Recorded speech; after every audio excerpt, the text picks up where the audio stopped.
that plan. It's backed by the Tea Party. It would let the government borrow another $2.4 trillion if Congress adopts a constitutional amendment to balance the federal budget. House Speaker John Boehner is calling that veto threat unfortunate, and he says it shows that the issue is what he calls Obama's unwillingness. Previously postponed. Votes will be taken in the following order. The motion to suspend on H.R. 33 and approval of the journal, if ordered. The first electronic vote will be conducted as a 15-minute vote. The remaining electronic vote will be conducted as a 5-minute vote.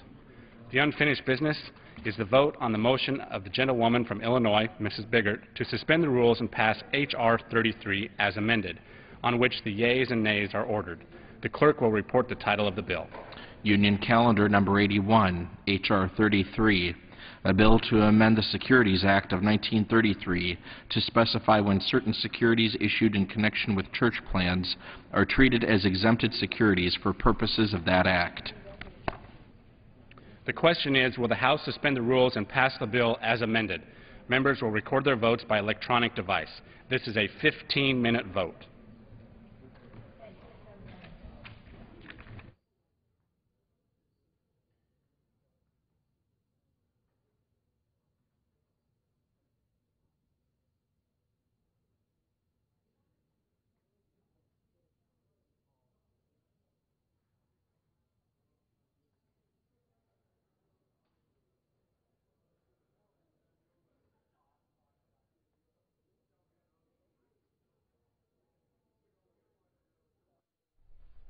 The House is taking votes tonight on H.R. 33, which would amend the Securities Act of 1933 to specify when certain securities issued in connection with church plans are treated as exempted securities. It's going to be a 15-minute vote, and the only other vote expected tonight approving the previous day's business, a 5-minute vote.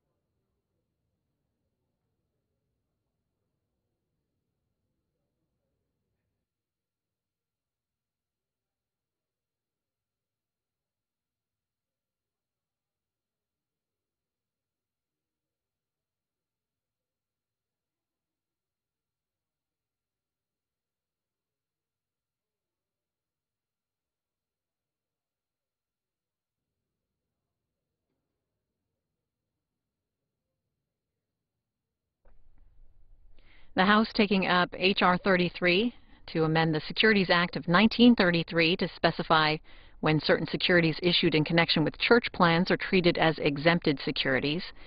And we are going to take a look now at a discussion that we held earlier with a reporter on Capitol Hill about the debt and deficit talks going on the Capitol Hill.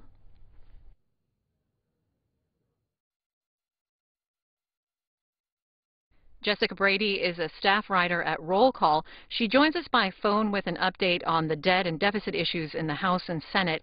What are lawmakers saying about how they're going to deal with the nation's debt and deficits? Well, this week in the House, they're going to be considering the cut, cap, and balance plan that was put forth several weeks ago by the Republican Study Committee. This is a conservative-backed plan aimed at reducing the deficit, balancing the budget, and it should be voted on tomorrow. And when they say that in the House, Republicans are focusing on that bill, they say it outlines what should happen. What would that bill do exactly? It aims to make significant cuts in federal spending and seeks to balance the budget. It's a proposal that conservatives in the House have maintained needs to be considered in order for the chamber to even entertain the idea of increasing the debt limit increase. How much support do you think this is going to get, is it expected to get? It has pretty strong support in the Republican conference, of course. Democrats have criticized this plan. They say that it goes even further than the budget outline that was put forward and passed in the House earlier this year by Budget Committee Chairman Paul Ryan. That plan, of course, did not draw any Democratic votes, and so tomorrow's vote is also supposed to be just as partisan. Now, President Obama weighed in on this bill as well. What did he have to say? He said that he strongly opposed the bill, and he threatened veto. Why is that? He says that it would tie the hands of the government unfairly in terms of trying to manage spending and seeking cuts. Now, back over in the Senate, Minority Leader Mitch McConnell also said he wants the Senate to vote on that House Republicans bill. How would that work? That's right. It's expected that, in fact, my colleagues are telling me that the Senate could vote on this cut, cap, and balance plan at the end of this week. And then, how would it wind up over in the Senate? Well, my guess is that it wouldn't pass, seeing how Democrats hold the majority. Okay. And the Majority Leader, Harry Reid, says he plans to keep the Senate in session every day, even weekends, until there's a resolution to the debt and deficit issue. What's the reaction to this announcement? Is this a threat to get people to compromise, or is it going to be a reality? Well, the Majority Leader, Harry Reid, has made this threat in many other intense negotiation periods. I particularly remember him doing so during health care. This is something that Reid has done from time to time in terms of a negotiating strategy. And certainly, you know, we are getting closer to the deadline here, the August 2nd deadline, in terms of when the government is projected to hit the default on its loans. And so, you know, all the members are meeting and negotiating and talking and trying to find a deal, and this is one of Reid's ways to try to get to that finish line. Well, what do you think the prospects are that an agreement will be reached to avert the default? I have no idea. Your guess is as good as mine is at this point. We saw that Speaker John Boehner and the House Majority Leader Eric Cantor were at the White House again on Sunday night. That was something that we all just learned about today. They were again meeting to try to find a solution to the debt increase issue, and Senator Reid and Senator McConnell are continuing their talks to try to find a so-called Plan B effort that could pass both chambers. But honestly, right now, I'm not sure, you know, what the timeline would be, and I have yet to meet anybody who totally has a handle on it. Of course, maybe they do, and they're just not telling me. Jessica Brady, a staff writer at Roll Call. Thanks for the insight. Sure, thank you.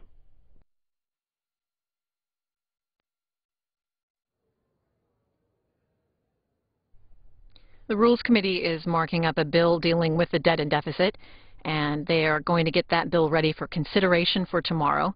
And the bill deals with cutting current spending, capping federal spending, and requiring that any increase in the debt ceiling depends on getting a balanced budget amendment. After that, later in the week, the House will see bills aimed at making it easier to overturn regulations issued by the Consumer Financial Protection Bureau, as well as a short-term extension of FAA programs and an appropriations bill for the legislative branch for 2012. You're watching live coverage of the U.S. House here on C-SPAN.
On this vote, the yeas are 304, the nays are 1.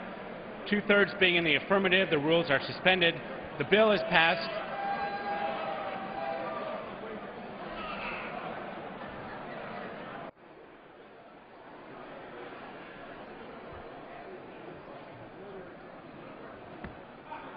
Mr. Yarmouth.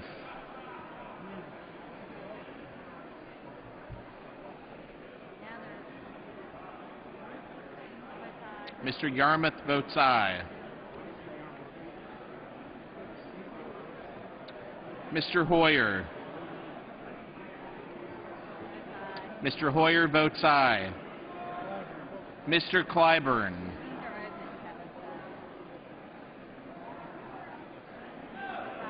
Mr. Clyburn votes aye. Mr. Israel.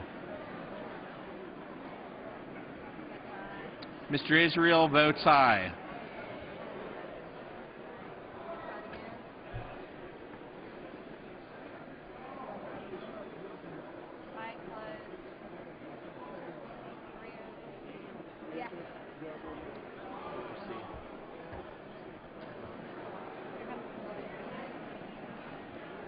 Ms. Pelosi.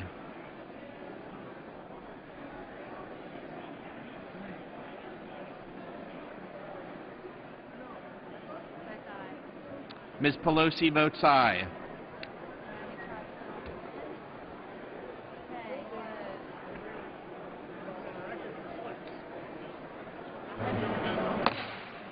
On this vote, the yeas are 310, the nays are 1. Two-thirds being in the affirmative, the rules are suspended. The bill is passed, and without objection, the motion to reconsider is laid on the table.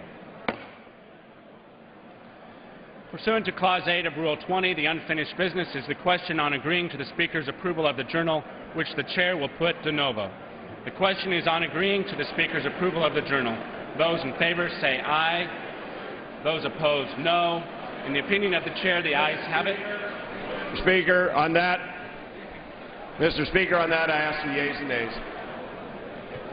The yeas and nays are requested. Those favoring a vote by the yeas and nays will rise. A sufficient number having risen, the yeas and nays are ordered. Members will record their votes by electronic device. This will be a 5-minute vote.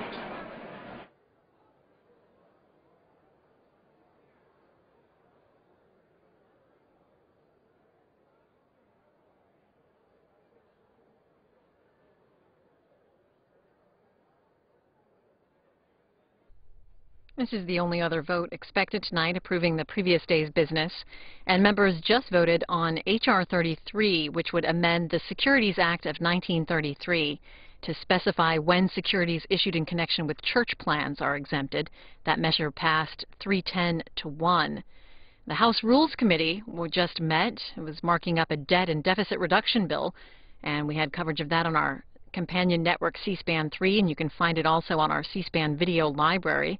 The bill will be taken up by the House tomorrow, and it would cut and cap spending. According to a report by the Associated Press, President Obama says negotiators are making progress on talks, but that he would veto that plan that's headed to the House floor tomorrow.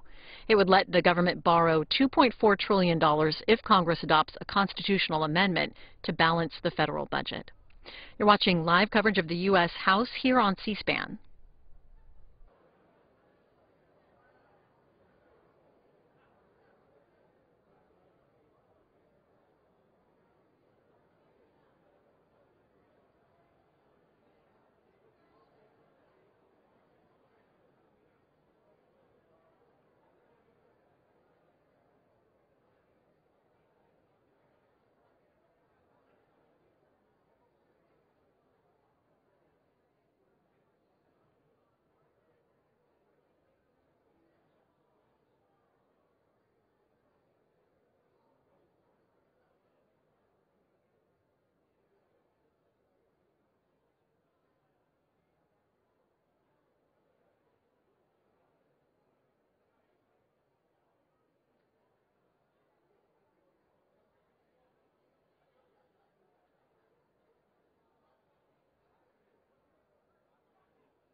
On this vote, the yeas are 244 and the nays are 56, with one answering present. The journal stands approved.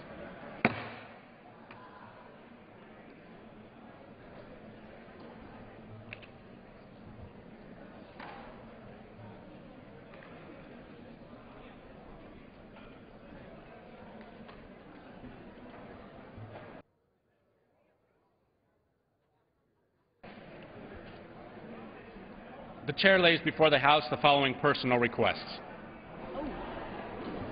Leaves of absence requested for Mr. Blumenauer of Oregon for today and for the balance of the week. Ms. McCollum of Minnesota for today. Mr. Ellison of Minnesota for today. Mr. Wu of Oregon for today. Ms. Wilson of Florida for today.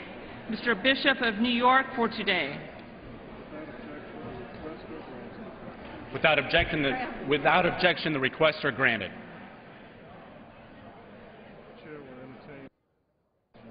The chair will entertain 1-minute speeches. For what purpose does the gentlelady from Florida seek recognition?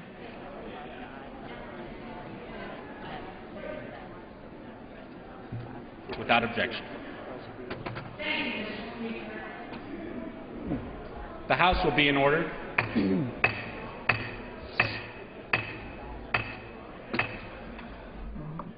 The House will be in order.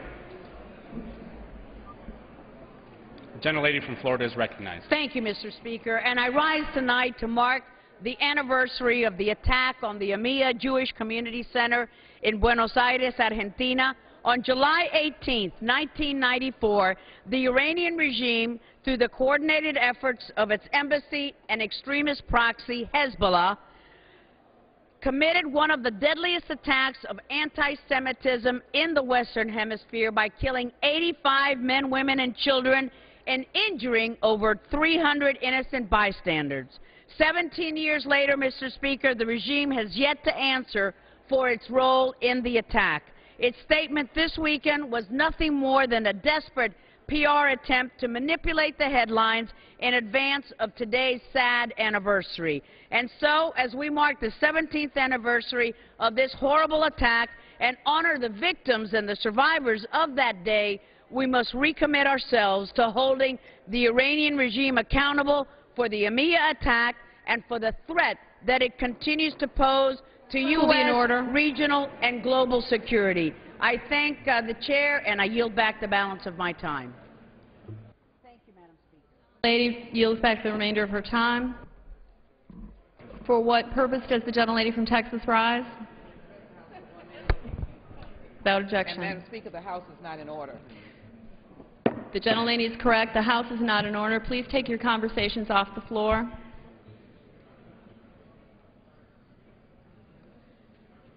Thank you very much, Mr. Speaker. Flying in today, our plane was delayed. Didn't have the opportunity to advance my support for H.R. 33, the Church Plan Investment Clarification Act of 2011. And I want to acknowledge the sponsorship of Congresswoman Biggert and indicate that under current law, thousands of church pension plans are denied participation in collective trusts, rendering them unable to pool their assets and reap the benefits of collective buying power. Many churches, as a result, experience difficulties and incur expenses when diversifying pension plans. Our churches, our houses of worship, provide invaluable service, and many of those in my own community, the Belford Seventh-day Adventist Church, the New Light Christian Church, Wheel Avenue Baptist Church, St. John Missionary Baptist Church on Dowling, Brook Hollow, and many others, work throughout our community. We are blessed to have Lakewood Church in our community as well that works very hard, a church leadership that I've known for many, many years. So this bill has been supported by the Church Alliance, the Seventh-day Adventist Church, the YMCA Retirement Fund, the Church Pension Group, and others. And I thank my friend from Illinois, as I said. Churches do missionary work. Their workers need to have the ability to have their pensions. And I close by saying there are those suffering in Kenya. They are dying, the Somalians who left because of the devastation of the drought. And I know our faith community wants us to do something about it. I yield back.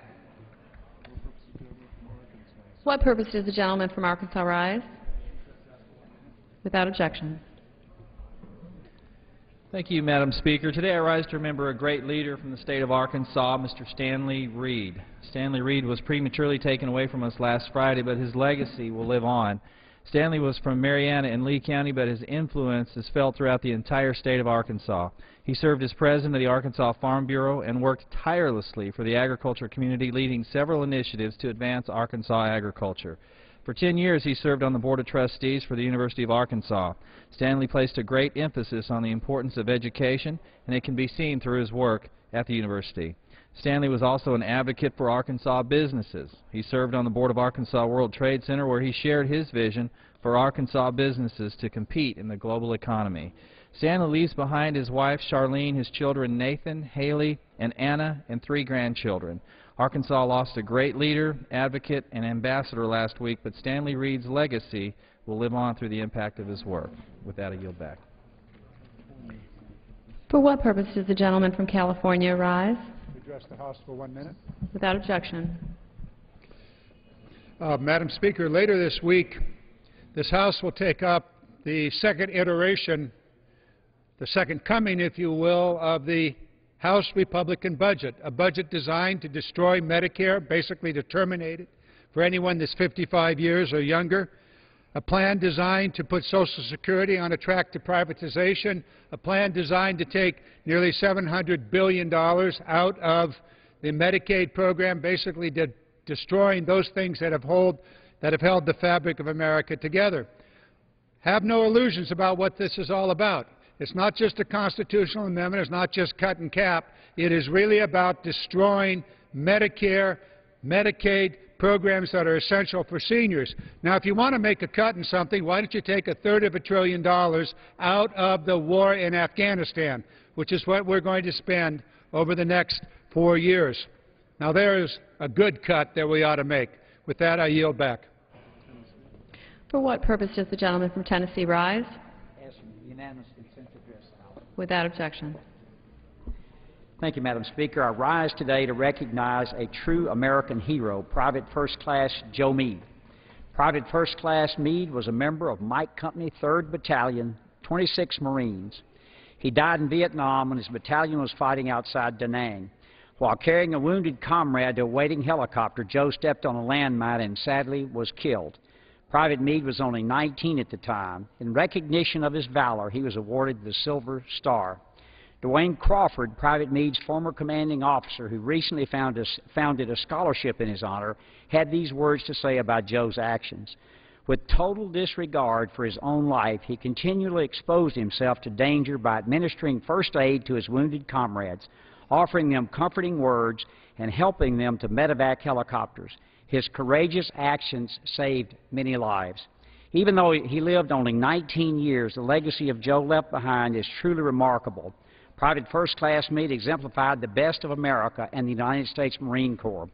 For this reason, I ask you to join me in commemorating the life of this extraordinary Marine. Semper Fi, and this is an honor for the 58,479 of our comrades who died in Vietnam. Thank you, Madam Speaker, and I yield back. For what purpose does the gentleman from Louisiana rise? Without objection. Thank you, Madam Speaker. I have 3 simple words for President Obama and congressional Democrats: cut, cap, and balance. Last week, when our campaigner-in-chief held his news conference, he asked for a plan. Well, Mr. President, cut, cap, and balance is our plan. It's a plan that cuts federal spending immediately, puts in place enforceable spending caps, and demands a balanced budget amendment to the Constitution. This plan cuts total spending by $111 billion in 2012 and around $5.8 trillion over the next 10 years, while not increasing taxes one single penny. We have too much debt because we spend too much, not because we haven't taxed you enough. Mr. President, you asked for a plan, and here it is. It's your turn to get serious and work with us to solve this problem, not against us. Stop demagoguing this issue with cheap tactics, cheap scare tactics in politics, because the American people are tired of it and deserve much better. Thank you, and I yield back. For what purpose does the gentleman from Georgia rise? Address the House for 1 minute, maybe 10 seconds. Without objection. Extend my remarks. Thank you, Madam Speaker. I rise today to let the American people know that the city of Ringgold, Georgia is open for business. I know that we all remember the tornadoes that ravaged much of the country in April. Over 180 of these destructive storms were confirmed in just one day, and the 9th Congressional District of Georgia was not spared. Some of the worst storm damage in North Georgia occurred in the small town of Ringgold. Over 100 businesses, 500 homes were damaged or destroyed on April 27th. This was a devastating moment to the local community and the local economy, which relies heavily on travelers passing through on Interstate 75. Well, however, Ringgold is on the mend and ready to share some of that southern hospitality it's known so well for. Nearly half of the damaged businesses have reopened, homes are being rebuilt, and the jobs are returning. While there is still much to be done, if you find yourself passing through Georgia on I-75, I encourage you to take exit 348 for gas, a bite to eat, or an overnight stay in Ringgold, and enjoy the shops and the sights in the historic downtown, and know that you are playing a part in helping this great and resilient community rebuild. Thank you, Madam Speaker. For what purpose does the gentleman from Kansas rise? Consent to address the House for 1 minute. Without objection. A few hours ago, the President issued a veto threat to cut, cap, and balance. While, of course, this was expected, it is still disappointing. It is disappointing because this legislation answers his demand that we on this side of the aisle offer a plan. It is disappointing because he doesn't have a plan himself. My colleagues on the other side of the aisle in the last few years often called the Republicans the party of no. But this President, who ran on hope, has become President Nope. The President doesn't know what he's for, but he certainly knows what he's against. His opposition to cut, cap, balance includes opposition to a balanced budget amendment. He said it's not necessary and that lawmakers should simply do their jobs. It's ironic that a president who is so insistent on tying the hands of the private sector with onerous regulations would oppose tying the hands of politicians when it comes to spending and borrowing. Dodd-Frank, Obamacare, the EPA, they all restrict what Americans can and cannot do. The President wants no such restrictions on either Congress or himself. No, the only restriction-free zone he wants is Washington, D.C. Cut, cap, and balance recognizes that Washington's solutions have to be long-term and permanent. Thank you. For what purpose does the gentleman from Colorado rise? Without objection. Thank you, Madam Speaker. We have a president who likes to talk about polling numbers. Well, the president seems to completely ignore one of the most important polling numbers that the American people have spoken to. Asking the Congress of the United States to do exactly what Americans around their kitchen tables are doing this evening, figuring out a way to be able to balance that budget, to be able to fill up that gas tank, to be able to put food on the table. The very thing that 49 of our states are doing on a regular basis, balancing their budget. Well, today we have the President of the United States come out and say a balanced budget is unrealistic. No, Mr. President, your approach is unrealistic. We are on an unsustainable glide path, destroying the future for our children and our grandchildren if we fail to get our fiscal house in order. Now is the time. This is our opportunity. Cut, cap, and balance. Not cut and run, Mr. President. This is our opportunity to set America straight, to be able to get our people back to work, and to get America moving again. Are there any other, thank you, are there any other further requests for 1-minute speeches?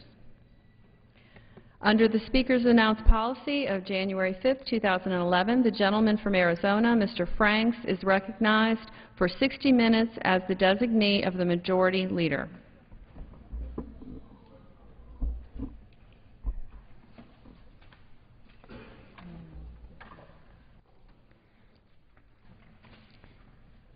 Well, thank you, Madam Speaker.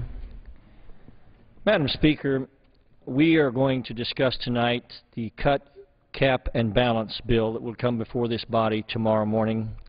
And I just want to express some thoughts about how desperately important I believe this bill is for America. I've seen in the media oftentimes the bill diminished, sort of minimized. Madam Speaker, I believe that this is an opportunity that is very unusual for those of us in this body to have, where we can put this nation on a track to fiscal sanity and where we can truly do that thing that we were sent here to do. And Madam Speaker, let me begin by saying that all financial budgets will eventually balance. No individual, no family, no business, and no government can indefinitely continue to spend more money than they take in without someone having to make up the difference. Madam Speaker, that includes the budget of the United States federal government. Neither Mr. Obama nor congressional Democrats can repeal the laws of mathematics. The federal budget of the United States government will eventually balance, Madam Speaker. The question is whether the House of Representatives, the United States Senate, and the White House will work together to balance this budget ourselves by wise policy, or national bankruptcy and financial ruin will do it for us. From the day Barack Obama walked into the White House, he has, with breathtaking arrogance, absolutely ignored economic and financial reality. It took America the first 216 years of its existence to accumulate the debt that Barack Obama has accumulated in the short 2.5-year span of his presidency. During his short time in office, Madam Speaker, he has increased our federal debt by nearly $4 trillion. Just to put that nearly $4 trillion in new debt in perspective, let me put it this way. If all of a sudden a wave of responsibility swept through this chamber and we stopped all deficit spending and began to pay installments of $1 million every day to pay down the nearly $4 trillion debt that Barack Obama has created in just 2.5 years, it would take us more than 10,000 years to pay it off. And that's if we didn't have to pay one dime in interest, Madam Speaker. But you see, we are not paying off Mr. Obama's debt down at $1 million per day. We're going deeper into debt, more than 4,000 times that $1 million a day, every day, under Mr. Obama's own submitted budget and deficit projections. Let me say that again. If we paid down the debt $1 million a day, the debt that Mr. Obama has accumulated in his 2.5-year presidency, it would take us 10,000 years to do it. But we're not doing that. We're not doing that, Madam Speaker. We're going deeper into debt, 4,000 times that much every day. Almost $4 billion per day.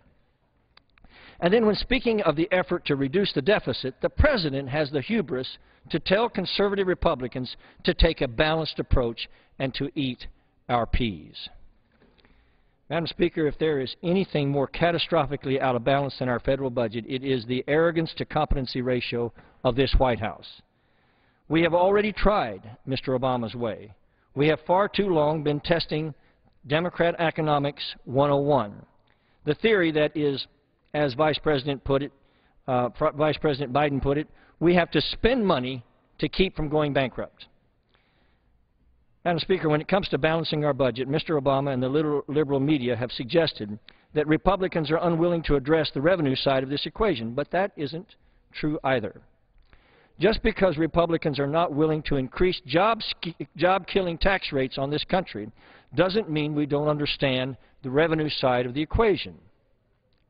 History and experience has demonstrated time and again that the best way to increase the amount of revenue coming into this government is to get out of the way and allow the private sector to increase the number and quality of jobs for the American people.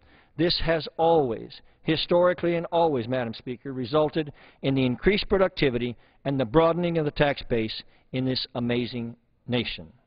And yet the President is willing to ignore that history and the reality of Americans' amazing economic engine and kill the goose that lays the golden eggs by raising taxes. Madam Speaker, that's like saying that putting additional weight on the back of a racehorse will help him win more races.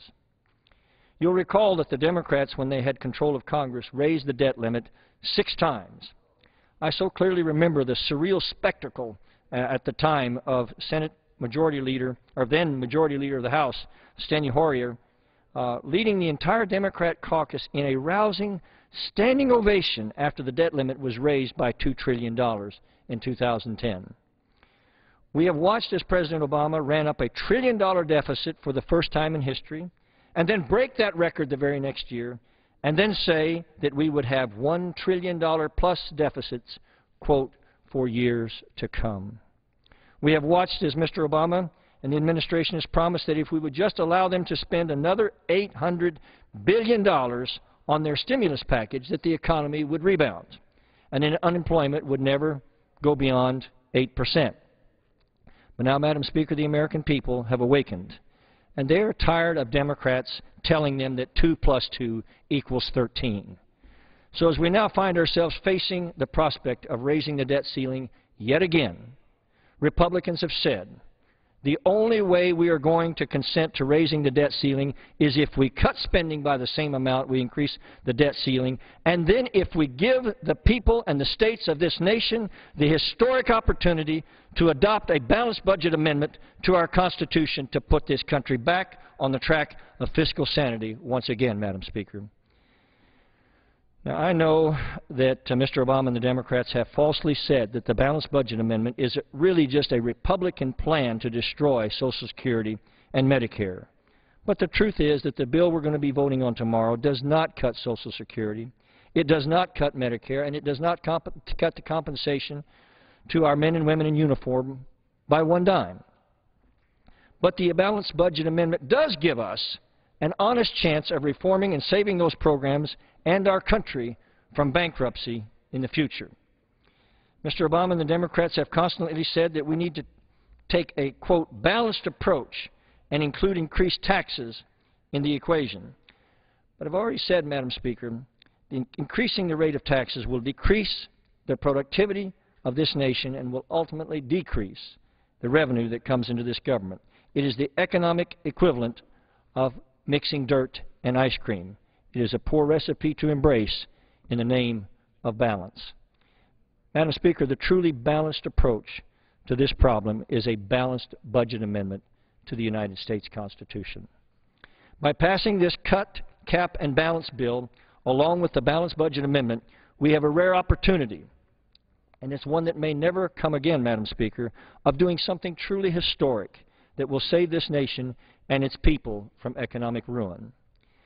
Now, if the President and the Democrats will help us do this, together we can restore hope and confidence in capital markets inside the United States and really all over the world, because those markets will see that in the long run that America is going to make it.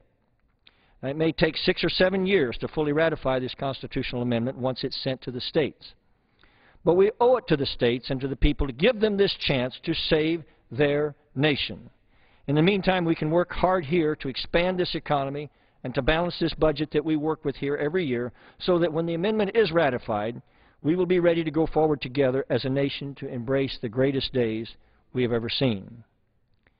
However, Madam Speaker, if the Democrats and the President are not willing to give America and the American people this chance by helping Republicans pass a balanced budget amendment in this Congress, the resulting consequences will be theirs alone, and I believe the people will hold them accountable for whatever financial disaster may follow.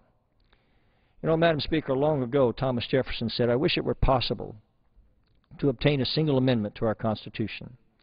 I would be willing to depend on that alone for the reduction of the administration of our government to the genuine principles of its Constitution.